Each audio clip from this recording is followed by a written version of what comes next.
하나님, 별로 달라진 환경이 없는 속에서도 지난 한 주간 동안 잘 지낼 수 있도록 도우시고, 오늘 주의 날 하나님의 성전으로 나와 예배자의 자리에 앉게 해주시니 감사합니다.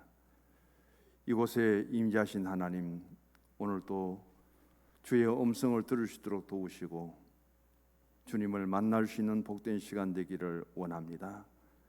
말씀과 찬송과 기도 가운데 치유의 역사가 일어나게 하옵시고, 우리의 심령들이 날로도 새로워져서 주님 앞에 아름다운 신앙의 다짐과 결단이 있어지기를 원합니다.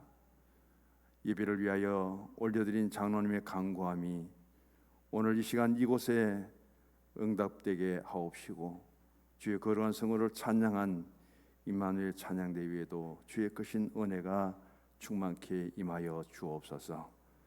앞으로 진행될 여름 성경학교와 모든 행사들 교학교의 크신 은혜로 지켜주시고, 모든 일정들을 하나님께서 간섭하시며 함께할 수 있도록 도와주시옵소서. 예수님 이름으로 기도드립니다. 아멘. 주보를 한번 보시겠습니다. 오늘 제목이 베다니에 사는 나사로입니다. 베다니는 지명이에요. 예루살렘에서 한 5리 정도 떨어져 있는 마을인데, 베다니의 뜻이 괴로움의 집이라는 뜻입니다. 나사로는 사람 이름, 인명이에요. 이 나사로의 뜻은 하나님의 도움이란 뜻입니다. 우리가 베다니 괴로움의 인생의 삶을 살아가는 우리들은 나사로 하나님의 도우심을 받을 때 우리에게 건강과 평강이 있게 됩니다. 베다니 괴로움의 집입니다. 힘들고 여러 가지 일들로 하여금 근심 걱정이 많은 우리의 가정에 하나님의 도우심이 함께 할 수 있기를 간절히 원합니다. 베다니는 괴로움의 집인데 괴로움의 마을입니다. 공동체 속에 오늘 또 신앙으로 이룬 우리 성서 중앙교회 공동체 위에도 하나님의 도우심이 함께 할 수 있기를 간절히 기원합니다. 중요한 것은 베다니와 나사로인데 괴로움의 집에 하나님의 도우심이 임하기 위해서는 반드시 예수님이 계셔야 됩니다. 괴로움의 그 사람에게 심령에, 괴로움을 당하는 가정에, 또 어려움과 힘든 일들이 있는 교회에 주님 찾아오셨네. 그 주님을 통해서 하나님의 도우심이 임할 때에 그것이 바로 은혜고 하나님의 사랑이고 하나님의 복이 될 수 있습니다. 오늘 우리의 삶 속에 나에게 염려와 걱정이 있고 괴로움이 있다면은 예수 그리스도 이름으로 우리가 이 예배에 참여했기 때문에 반드시 하나님의 도우심이 임하실 줄 믿습니다. 베다니 마을의 근심과 그리고 그 마을에 살고 있는 하나님이 사랑하는 주님이 가장 자주 들리고 그 가족들을 지극히 사랑하는데도 불구하고 예수님의 사랑받는 나사로는 죽었습니다. 예수님의 지극한 사랑을 받는 나사로까지 죽었는데, 그 죽은 후에 주님이 다시 찾아오셔서 죽은 나사로를 살려주시는 이 기적의 역사가 오늘 요한복음 11장에 우리에게 말씀하고 있습니다. 베다니의 슬픔과 괴로움과 그 고통의 마을에 주님은 예루살렘에 화려한 왕궁에, 그리고 높은 고관들, 지위를 권력을 가진 그 예루살렘에 거하지 아니하시고, 예수님은 괴로움의 집인, 고난의 집인 이 베다니의 마르다와 마리아와 나사로의 집에 기거하신 것은 무슨 의미가 있을까요? 예루살렘에 입성하셔서 예수님이 십자가에 못 박혀 죽으실 금요일까지 예수님은 예루살렘에 하루도 주무시지 않았습니다. 사역은 전부 예루살렘에서 이루시는데 밤이 되면 예수님은 오리 길을 걸어와서 베다니에서 예수님은 주무시고 다시 예루살렘에 들어가셨습니다. 우리 인생의 삶은 이렇게 화려하고 좋은 것보다 때로는 더 괴로움과 아픔이 있는 가운데서 그 속에 들어가서 신앙인은 누구의 도움을 받아야 되느냐?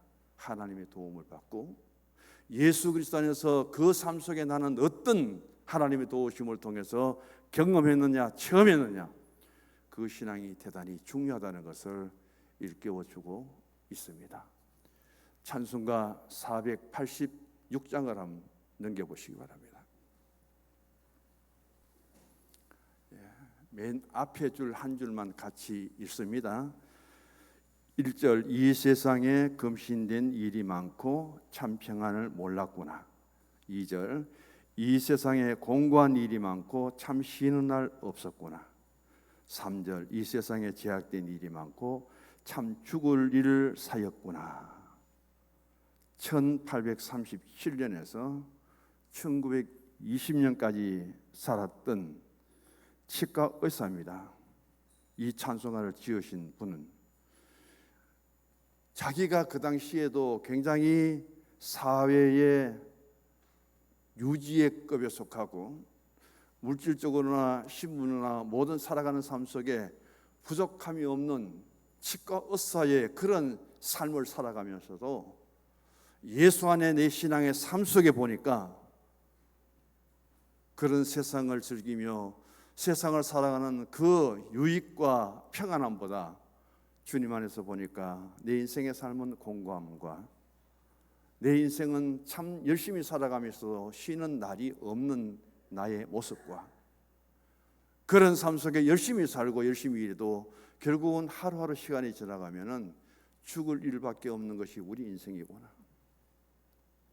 어쩌면은 그런 화려하고 좋은 직업을 갖고 살아가는 이 분이 신앙 안에서 이런 경험을 하고 체험을 해서 그것을 우리에게 찬송가로 남겨주셨는지, 저는 이 찬송가를 부를 때마다 그 당시에 작사의 그분의 신앙을 생각하면서 굉장히 마음에 감동이 오더라고요. 어떤 면에는 이 찬송가가 결코 좋은 것은 아닙니다. 이 세상에 공고한 일이 많고 쉬는 날도 없고 열심히 살아봐야 죽을 일만 남았는데 무엇을 세상에 더 바라겠습니까? 그러나 주님 안에서 참된 평안이 있고 주님 안에서 참된 안식이 있다는 것을 생각할 때 그것이 바로 내 영혼의 안식이 되고 이 삶 속에서 벗어나고 이 세상을 벗어나서 우리에게 그런 하나님의 나라가 임한다는 사실을 소망으로 삼을 때 그 마음이 그렇게 감동이 되더라고요. 오늘 이 세상을 살아가는 우리들에게 있어서 배고픔이 있는데 세 가지 배고픔이 있다고 그렇게 말합니다. 첫 번째는 대화의 배고픔이 있다. 많은 사람들이 있는데 서로 사랑하며 죽기까지 함께 살자고 그렇게 약속하고 부부로서 또 가정의 공동체로서 교회 공동체로 살아가는데 나는 토킹 헝거리입니다. 너무 나는 대화의 상대들을 찾지 못해서 배고픕니다. 그분들이 어떤 자리에 있든지 마찬가지죠. 어쩌면 대통령의 자리에 있는 이 윤석열 대통령이라는 사람이 제일 배고플 줄 몰라요. 대화에 있어서 한마디만 던져놓으면 들고 일어납니다. 10마디 잘해봐야 한마디 걸리는 이야기 있으면 그것만 집중적으로 언론이 파헤치고 야당의 빌미거리가 되는 거거든요. 말하기도 쉽지 않아요. 나와 당신의 관계 속에서 개입이 없이 모든 문제들을 다 터놓고 그렇게 대화하고 대화를 통해서 위로받고 거기에서 새 힘을 얻을 수 있는 그런 대화의 상대자를 우리는 얼마나 갖고 있습니까? 제가 지난번에도 말씀을 드렸지만은 목사의 자리가 좋은 것 해도 때로는 너무 힘들 때 대화할 사람이 별로 없어요. 어떻게 대화해야 될까? 상담도 대단히 조심스러워요. 왜냐하면은 10가지 잘하다가도 한마디만 잘못해놓으면 그것만 문제가 되거든요. 제 친구 중에 한 분이 있습니다. 이 부부가 갈라서서 별거를 10년 이상 하고 있는 거예요. 그래서 목사님하고 장로님이 찾아옵니다. 그것도 장로님이요. 무슨 이야기를 했느냐 하면은 그렇게 고민하지 말고 기도해보고 막 헤어져라. 혼자 못 살 것 같으면 여자들 많잖아. 다른 사람 데리고 살면 안 되나? 그 이야기를 했거든요. 서로 좋을 때는 문제가 생깁니다. 전체 교회 앞에 나와서 내가 가정생활이 이렇게 힘들고 어려워서 목사님께 상담을 갔더니만은 그 여자 내버려라. 그리고 다른 여자 데리고 살면 되잖아. 목사님이 그래 말하더라. 결과가 어떻게 되겠어요? 골치 아픈 결과가 주어지더라고요. 우리가 참 대화도 많이 하고 누구든지 달려가서 내 사정을 아뢰면은 그걸 받아주고 이해하고 감사해주고 포옹해주고 그럴 줄 알았는데 아니더라는 거예요. 그래서 많은 사람들이 대화의 배고픔을 지금도 가지고 있다는 겁니다. 두 번째는 스킨십입니다. 또 하나는 바로 여기 나오는 터칭, 헝거리. 우리는 신앙 안에서 가장 좋은 것은 허그다, 허깅이다, 그런 이야기를 하죠. 자, 안을 수 있는 분들만 이래 한번 안아봐요. 허그 한번 해보세요. 주님 안에서 사랑합니다. 우리 찬양대 한번 해봐요. 손 잡는 게 아니고 손 잡는 거는 아니고 터치고 그냥 허그는 안아주는 거예요. 뒤에 사람 앞에 사람 안아줘봐요. 찬양대만.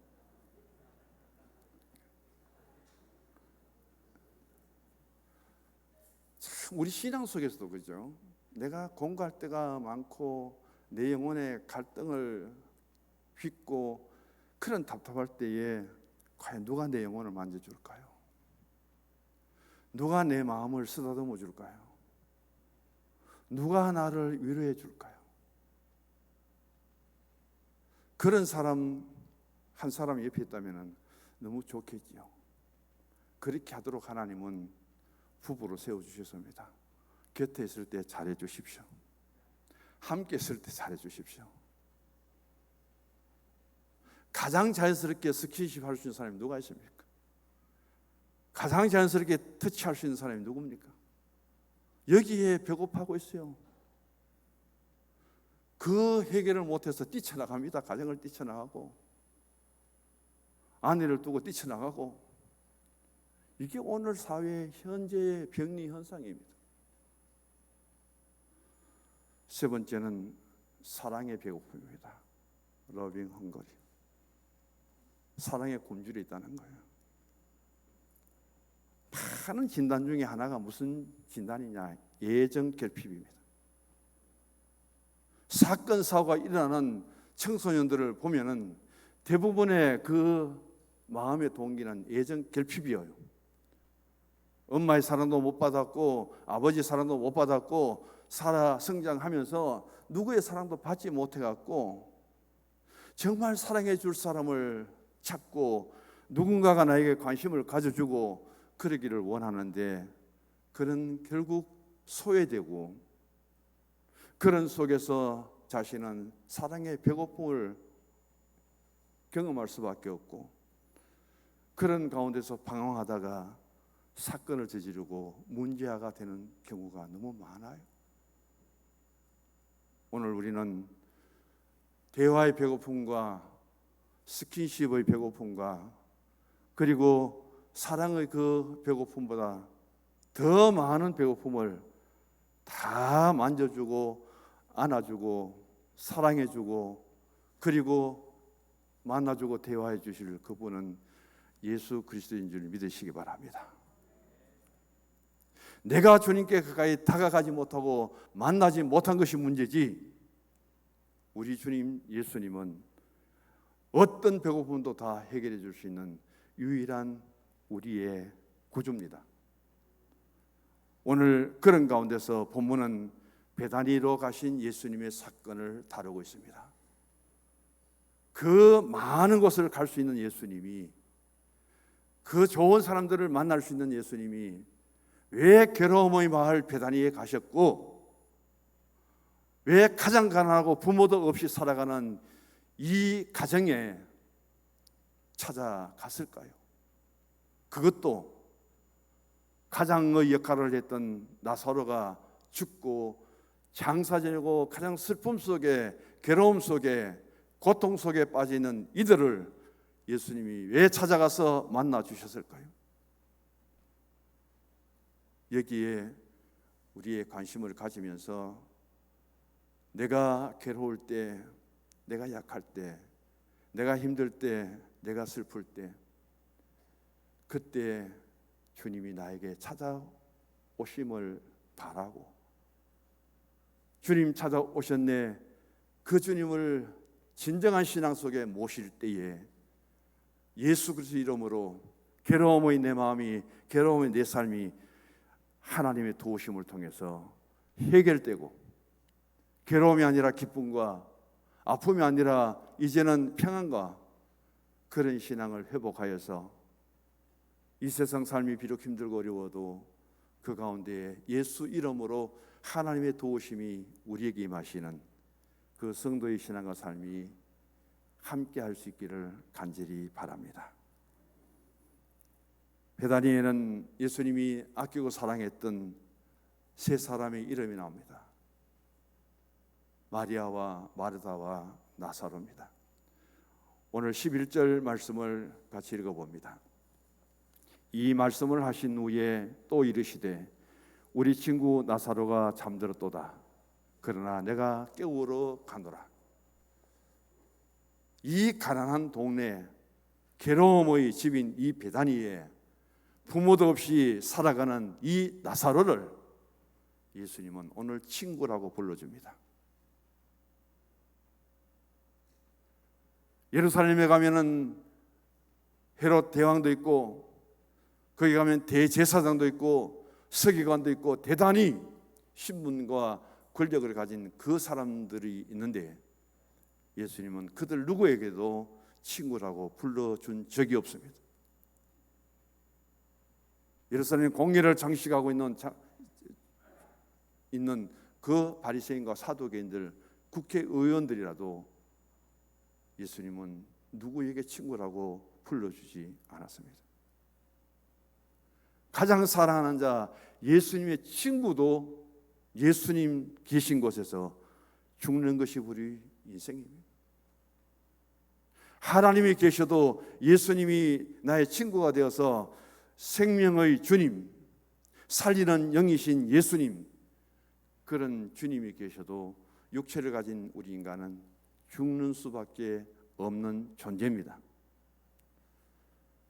18절에 보면은 이 예루살렘과 그리고 나사로에 있는 베다니까지는 불과 5리 정도밖에 안 됩니다. 가장 가까이 있다는 거예요. 마태복음 21장 17절 이하를 보시면은 고난 한 주간을 예수님이 예루살렘에서 입성하시고 십자가에 못 박혀 죽으시는 그날까지 예루살렘에 하룻밤도 거하지 않고 꼭 밤에는 어디에 나오셨느냐? 베다니에 나오셔서 거기에 계시다가 예루살렘에 다시 입성하십니다. 성경에 보면은 여러 가지 지명들이 나오는데 고유한 뜻을 갖고 있습니다. 베델은 하나님의 집이고요, 베들레헴은 떡집이라는 뜻을 갖고 있고, 베데스다는 자비의 집입니다. 하나님의 집이고 떡집이고 자비의 집이고, 그 이름의 뜻이, 그리고 지명의 뜻이 얼마나 좋습니까? 우리 인생의 삶 속에 있어서 정말 하나님의 집이 무엇이고 떡집이 무엇이고 자비로운 그 집이 얼마나 우리에게 좋아요. 그런데 오늘 이 베다니는 괴로움의 집입니다. 참 쓸쓸한 곳이요, 괴로운 곳입니다. 불쌍한 사람들이 사는 곳이요. 그래서 이 베다니를 괴로움의 집이라고 할 때에 가장 화려하고 가장 영광스러운 자리는 어디냐? 하나님의 나라입니다. 예수님이 말씀으로 계시면서 하나님 우편에 계신 그곳은 얼마나 거룩한 곳입니까? 얼마나 높은 곳입니까?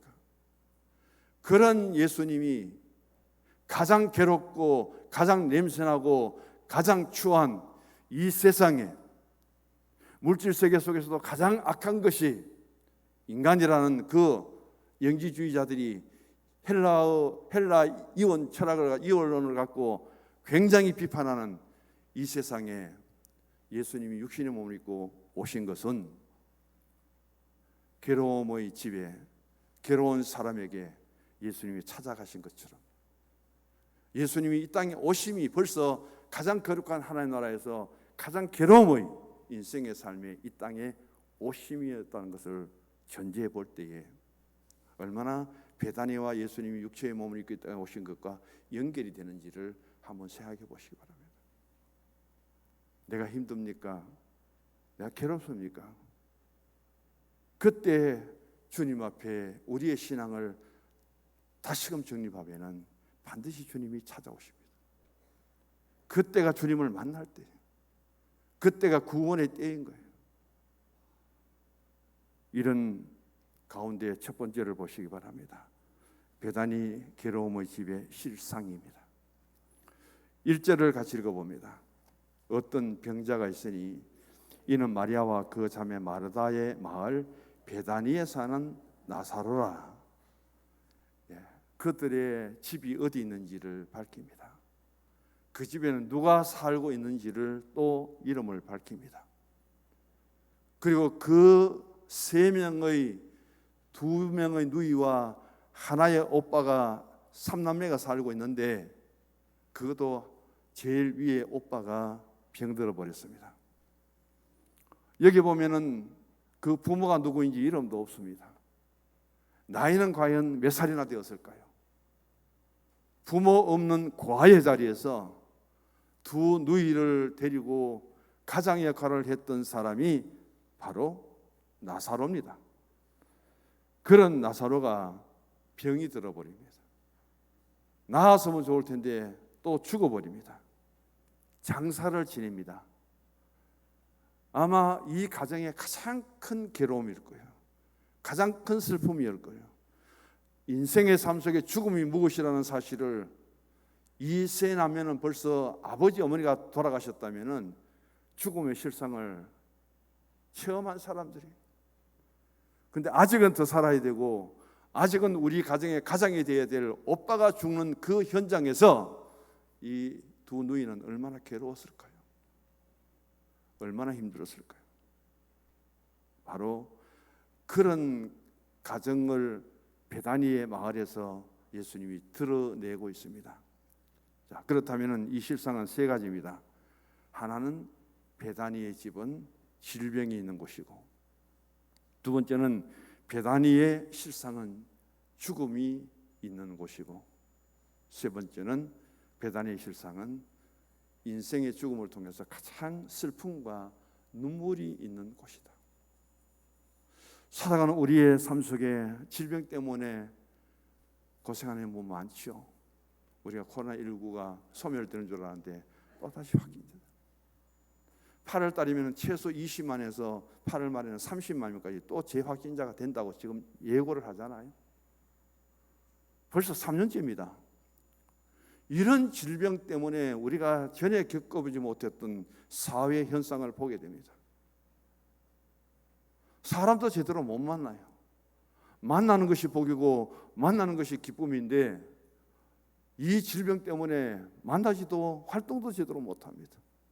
교회 예배가 파괴되잖아요.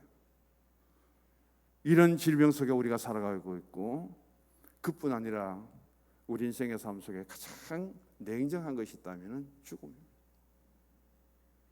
죽음을 맞이하게 될 때에 살아있는 이 세상에 육신의 몸을 가진 우리가 할 수 있는 일은 아무것도 없어요. 장례 치르는 거요? 그것까지는 우리가 할 수 있죠. 그 다음부터는 아무것도 할 수가 없습니다. 우리가 믿음을 가졌기 때문에 그 다음 영역은 하나님께 맡기니까 그게 우리에게 소망이지, 우리에게 신앙이 없다면 우리가 할 수 있는 일이 뭐 있어요? 아무것도 없어요. 어떤 삶 속에 내가 힘들고 어려워서 흘리는 눈물보다 죽음 앞에 눈물을 흘리는 것은 더 애통스럽죠. 더 애달프죠. 그래서 베다니의 실상은 이 질병과 죽음과 눈물과 가장 슬픔이 있는 이곳인데, 가장 중요한 것은 이곳에 예수님이 찾아오셨다는 거예요. 예루살렘 거리를 누리면서 힘 있는 사람들, 권력 있는 사람들, 종교 지도자를 만나고, 그래도 얼마나 좋은 시간들을 많이 가질 수 있을 예수님이 다 버려두고 서기관도 제사장도 필요 없이 홀로 예수님은 이 괴로움의 마을에 가장 큰 괴로움을 당하고 질병 때문에 죽음의 아픔 속에 눈물을 흘리며 슬퍼하는 이들에게 찾아오신 주님을 한번 바라볼 수 있기를 원합니다.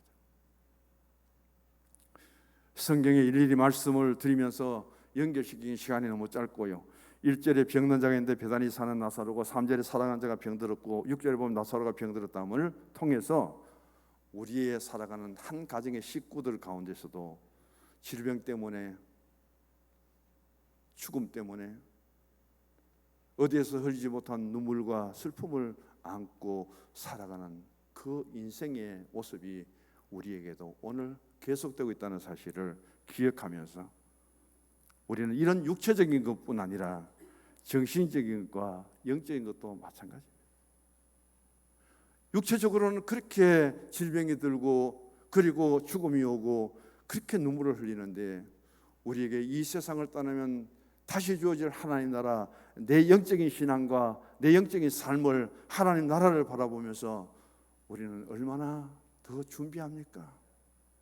얼마나 더 믿음으로 그 세계를 바라보면서 나아가고 있습니까? 하나의 인간적인 삶 속에 얼마나 더 살지 몰라도 육체적인 삶 하나 때문에 그렇게 이런 모습이 우리 가운데 있다면, 내 영적인 죽음 앞에는요, 내 영적인 병듦 앞에는요,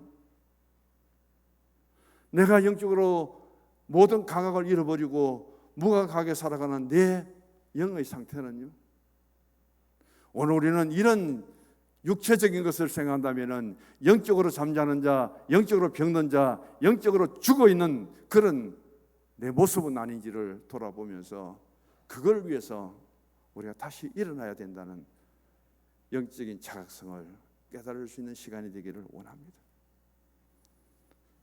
두 번째입니다. 주보를 보시고 같이 읽습니다. 베다니와 나사로에게 찾아가신 예수님입니다. 예수님이 오심이 얼마나 큰 복이고 은혜일까요? 어떻게 예수님은 그런 환경 속에서 그 베다니 마을을 지정해서 그리고 나사로의 집에 찾아가셨을까요? 그곳에 가셔서 예수님은 죽은 나사로를 살려내심으로 하여금 베다니의 괴로움을 치유해 주셨습니다. 회복해 주셨습니다. 자, 여기서 베다니와 나사로를 딱 연결시켜 보시기 바랍니다. 베다니는 있고 나사로가 없다면, 나사로는 있는데 베다니가 없다면, 어쩌면 이 베다니와 나사로, 가장 괴로움의 집이 있고 괴로움의 인생이 있고 그리고 하나님의 도움이 필요한데, 여기 예수님이 찾아오셔서 연결시키지 않았다면, 여기 예수님이 중간에 빠져버리고 없다면 하나님의 도움도 임할 수 없다는 거예요. 인생의 모든 삶의 현장 속에서 우리에게 주어진 그 일들, 하나님이 바라보고 계시지만은 하나님의 도움이 임하시기 위해서는 예수님이 오셔야 됩니다. 인생의 삶 속에 우리는 죄라고 하나님과 단절된 그 상태 속에 예수님 오셔서 십자가로 하여금 하늘과 땅을, 그리고 나와 당신을 연결시켜 줌으로 하여금 그 속에 하나님의 도우심이 있고 그 만남 속에 하나님의 복이 아니라 인간의 인덕도 있고 인복도 있습니다. 그게 진정한 신앙 안에서 우리가 나눌 수 있는 참된 삶의 가치예요. 베다니에 나사로에 찾아오신 예수님은 또 세 가지입니다. 왜 찾아오셨는가? 베다니와 나사로에 찾아가신 예수님은 사랑을 베푸셨습니다. 두 번째, 베다니와 나사로에 찾아가신 예수님은 기도해 주셨습니다. 세 번째는 베다니와 나사로에 찾아가신 예수님은 말씀의 능력을 행하셨습니다. 이 말씀 다 전하면 또 시간이 초과하기 때문에요. 예수님 찾아오셔서 사랑을 베푸셨는데 3절에 보십시오. 주여 보시옵소서 사랑하는 자가 병들었나이다. 5절에 예수께서 본래 마르다와 그 동생과 나사로를 사랑하시더니 11절에 우리 친구 나사로가 잠들었도다. 주님의 사랑이 어쩌면 이 가정에 이렇게 다가왔을까요? 예수님이 한 가정에 그 베다니 마을에 많은 사람들이 살고 있을 텐데 유독 마리아와 마르다, 나사로를 그렇게 예수님이 사랑해 주셨을까요? 주님의 그 사랑은 시간도 환경도 장소도 초월하는 사랑입니다. 우리 인간은 기분에 따라 다르고 감정에 따라 다르죠. 내게 좀 더 유익이 있다면 가까이 하다가 별 유익이 없다면 그대로 내쳐버리는 그런 몰인정한 모습도 우리가 참 많이 보게 됩니다. 나사로의 죽음 앞에 이 마르다와 마리아는 발을 동동 구르면서 안타까워하고 그렇게 처신을 하지만은 예수님은 아주 여유 있게 이 자매들 앞에 이렇게 말합니다. 그래, 너 오빠가 죽었다 하는 것이 아니라 너 오빠는 잠자고 있다. 오늘 본문에도 그렇게 나옵니다. 4절에 보면은 이르시되 이 병은 죽을 병이 아니라 하나님의 영광을 위함이다. 예수님이 그렇게 말씀해요. 답답해서 오빠의 죽음을 그렇게 애타하는 이 누이와 예수님의 자세 모습은 그렇게 다릅니다. 주님을 모시면은 우리의 조급함이 누그러져요. 주님을 만나면 우리의 답답함이 풀어져요. 주님이 오시면은 우리의 고통과 눈물이 웃으면서 주의 품에 안길 수 있는 그런 자리가 마련되는 거예요. 여기에서 우리에게 가장 소중한 것은 주님을 사랑하시기 원합니다. 주님이 찾아오실 때 주님 저는 사랑합니다. 주님 정말 만나고 싶었습니다. 기다렸습니다. 그 고백 한마디가 얼마나 좋을까요? 두 번째 보시면 예수님이 여기 오셔서 기도합니다. 예수님은 성경에서 우리에게 많은 기도가 보여주고 있는데 요한복음 11장 41절과 2절을 같이 읽어보십시다. 예수님이 뭐라고 말씀하셨는가? 41절 42절 돌을 옮겨 놓으니 예수께서 눈을 뜨러 우러러 보시고 이르시되 아버지여 내 말을 들으신 것을 감사하나이다. 항상 내 말을 들으시는 줄을 내가 알았나이다. 그러나 이 말씀하옵는 것은 둘러쓴 무리를 위함이니 곧 아버지께서 나를 보내신 것은 그들로 믿게 하려 함이라. 예수님은 기도하셨는데 그 기도를 들으시는 하나님은 외면하지 아니하시고 들어주셨다는 거예요. 우리가 기도 드릴 때마다 우리의 기도를 들어주시기를 그렇게 소원하잖아요. 예수님이 중보자가 되셔서 기도하시면 하나님이 거절하지 않으십니다. 오병이어를 예수님 손에 얹어놓고 그것을 예수님이 기도할 때도 내 기도를 들으신 줄 믿습니다 하고 예수님이 기도하잖아요. 예수님의 그 기도는 하나님이 외면하지 않으시고 예수님의 기도를 들으시는 하나님, 우리의 문제들을 주님께 맡길 수 있기를 원합니다. 내가 해결하려고 몸부림치는 것이 아니라 예수 이름으로 기도를 들으시는 하나님, 예수 이름으로 나갈 때 기도에 응답하시는 하나님, 그 원리를 우리가 잘 깨닫고 반드시 주님 이름으로 하나님께 나아가서 내가 드리는 기도가 하나님의 응답으로 임할 수 있는 그런 역사가 있기를 원합니다. 예수님은 여기에서 능력을 행하십니다. 누구도 할 수 없는 무덤 앞에 나사로야 나오너라, 이 말씀 한마디 어떤 권세입니까? 어떤 하나님의 능력입니까? 살리는 영이신 예수님은 죽어서 모든 것을 부정합니다. 장사지내지 나으리라. 시체가 썩어서 냄새납니다. 그런 마르다와 마리아의 이야기를 들으면서도 무덤 앞에 선 예수님은 나사로야 나오너라, 그 말씀 한마디에 무덤 속에 있던 나사로가 그 덮어섰던 수건을 걷어내면서 일어나서 걸어납니다. 할렐루야. 주님의 역사는, 주님의 능력은 이렇게 우리 가운데 임하신 것을 보게 됩니다. 주님의 말씀을 순종하고 주님이 기도하시면은 이런 역사가 일어난다는 거예요. 깊은 데로 가자. 밤새도록 잡아도 한마디도 못 잡았습니다. 그물을 내려라. 오른편에 내리니까 배가 물에 잠길 만큼 가득 채워집니다. 우리가 할 수 없는 일들을 주님은 할 수 있습니다. 내 힘으로 할 수 있는 것이 기적이 아니에요. 내 힘으로 할 수 있는 것이 이적이 아닙니다. 내가 할 수 없을 때 주님이 오셔서 사람 힘으로, 인간 힘으로 할 수 없는 것들을 역사할 때 그것이 바로 기적이고 이적인 거예요. 오늘 이 세 가지 베다니와 나사렛에 찾아가신 예수님이 하신 일입니다. 그 중에 보면은 말씀들이 참 많습니다. 23절, 24절 보면은 오라비가 산다고 하니까 얘 부활할 때는 내가 살 줄 믿습니다. 그렇게 하고 돌을 옮겨 놓으라 하니까 39절에 벌써 나흘이 돼서 냄새나는데 돌 옮겨서 뭐 하겠습니까? 자, 믿음 생활하고 예수님의 사랑을 받고 그런 분들이 모여서 전부 부정적으로 대답합니다. 그런 사람들 앞에 서서 예수님이 나사렛에 나오라고 말씀하시는 그 말씀, 얼마나 위험이 있고 권세가 있습니까? 달리다고 하실 때 회당장 야이로의 딸이 마가복음 5장 41절에 살아났고요, 누가복음 7장 14절에 청년아 일어나라, 그 말 한마디에 나인성 과부의 아들이 살아납니다. 예수의 말씀은 권세가 있고 능력이 있어요. 그래서 기도하는 것만큼 말씀을 더 많이 묵상하십시오. 성경을 많이 보세요. 흔히들 말합니다. 설교 한 편을 하기 위해서 그 본문 말씀을 50번 읽으라고요. 100번까지 읽으라고요. 그 말씀의 의미가 무엇인지 그것을 내가 파악하고 말씀을 준비하라고. 그러지 못할 때가 많습니다만은 원리는 그렇게 말씀을 합니다. 마지막입니다.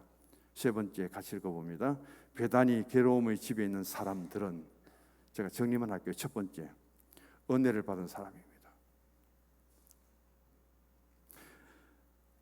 마리아, 마르다, 나사로가 어떤 은혜를 받았을까요? 여리고에 사는 삭개오가 예수님 만나서 어떤 은혜를 받았을까요? 두 번째입니다. 괴로움에 집에 있는 사람들은 주님께 헌신하는 사람이에요. 예수님 오셨습니다. 마르다는 부엌에 들어가서 예수님 어떻게 대접할까 정신없습니다.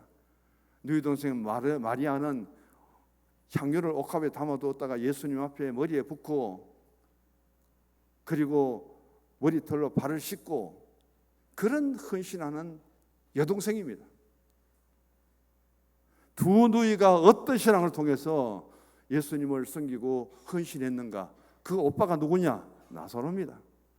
그래서 괴로움의 집에 비록 살고 질병이고 죽음을 맞이하는 그 삶을 살아갈지라도 이 땅에 살아있는 하나님의 주님의 은혜를 받은 사람, 은혜가 임하는 가정이에요. 이 땅에 있으면서 주님 앞에, 교회 앞에 이들은 헌신한 사람들이에요. 마지막입니다. 괴로움에 집에 있는 사람들은 주님을 증거하는 사람입니다. 4절에 예수님께서 말씀하시기를 이 병은 죽을 병이 아니라는 그 말씀을 통해서 마지막에 보시면 나사로 때문에 많은 사람들이 주님께로 돌아오게 되죠. 우리는 요한복음 11장 45절 같이 읽어봅니다. 마리아에게 와서 예수께서 하신 이 일을 본 많은 유대인들이 그를 믿었다. 나사로 사건 때문에 괴로움의 그 마을 베다니에 온 동네 사람들이 예수 믿는 역사가 일어납니다. 죽은 자를 살리는 것은 생명의 주님 예수 그리스도만이 할 수 있는 이적입니다. 몸이 죽었다가 다시 사는 것은 기독교의 복음입니다. 이 말씀대로 예수님은 부활하셨습니다. 부활의 첫 열매가 되셨습니다. 나사로가 죽은 지 나흘 만에 다시 살았죠. 그러나 그 육체를 다시 산 나사로는 또 죽습니다. 첫 열매 되신 예수님의 그 부활 신앙은 주님 다시 오실 때 우리 모두도 다시 살아가게 됩니다. 이 땅에 교회가 세워지는 것은 부활의 신앙이 기초가 되었습니다. 그리고 성령 받은 모든 사도들이 나가서 예수 다시 사셨네, 부활의 복음을 전함으로 하여금 복음이 세상에 전파되게 됩니다. 오늘 이 사건을 통해서 우리에게도 더 확실한 부활의 신앙을 가질 수 있기를 원하고, 지금도 살리는 영이신 주님이 나에게 찾아오실 때 그 괴로움과 우리 인생의 고통과 모든 일들에게 반드시 하나님 도우심이 있는데 주님이 찾아오셔서 주님을 통해서 이 문제가 해결되는 축복을 받을 수 있는 우리 성도님들이 될 수 있기를 주의 이름으로 축원합니다. 주보 마지막 같이 읽습니다. 죽은 자를 살리는 것은 생명의 주 예수님만이 할 수 있는 기적이다. 몸이 죽었다가 다시 살아난다는 말씀은 기독교의 복음이다. 예수님이 전가하신 복음의 내용은 십자가에 죽으시고 3일 만에 다시 살아나신 부활의 승리요 기쁨과 영원한 소망이다. 할렐루야. 하나님 아버지,